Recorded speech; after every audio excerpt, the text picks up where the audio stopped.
ఏలూరు జిల్లా జీలుగుమిల్లి గ్రామంలో ఆదివారం ఉదయం పిచ్చికుక్క దాడిలో గాయపడి తీవ్ర గాయాల పాలైన 9 మంది క్షతగాత్రులు పోలవరం ఎమ్మెల్యే చిర్రి బాలరాజు పరామర్శించారు. ఆసుపత్రిలో క్షతగాత్రులు గాయాల పాలై ఉదయం చేరితే వారికి సరైన వైద్యం అందించకుండా ఆసుపత్రి సిబ్బంది నిర్లక్ష్యం వహిస్తున్నట్లు ఎమ్మెల్యే దృష్టికి వచ్చిందని, ఆసుపత్రి సిబ్బంది వ్యవహరించిన తీరుపై ఎమ్మెల్యే సీరియస్ అయ్యారు. మరోసారి పునరావృతం కాకుండా ఉన్నతాధికారులతో చర్చిస్తానన్నారు. కుక్క దాడి క్షతగాత్రులకు మెరుగైన వైద్యం అందించాలని ఎమ్మెల్యే ఆదేశించారు.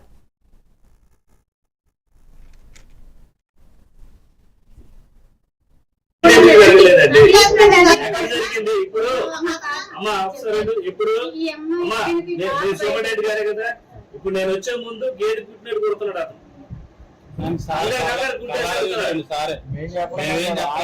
చూశాను. ఏంటి ఏం జరుగుతుంది అసలు?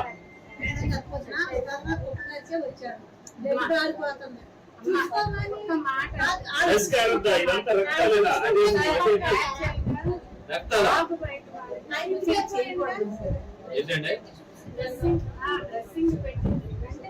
మీరు ఆ కుక్క కాడ సొమ్ముతో క్లీన్ చేయాలి.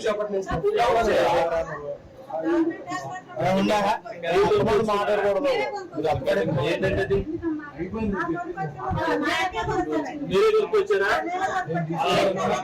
ఏంటి ఎవరు కడగాలి? ఎవరు కడగాలి? వాటిని గాయాలను ఎవరు కడగాలి? అసలు మనిషిని సీరియస్ ఉన్న మనిషినే అందులో నుంచి కిందకి దింపలేదు కదా. ట్రీట్మెంట్ ఎలా చేస్తారు మీరు? నేను ఎలా నమ్మాలి?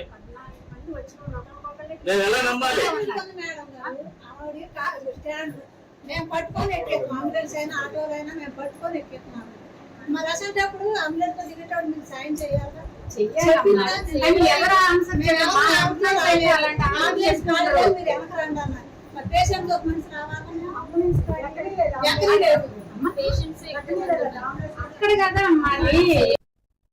డాక్టర్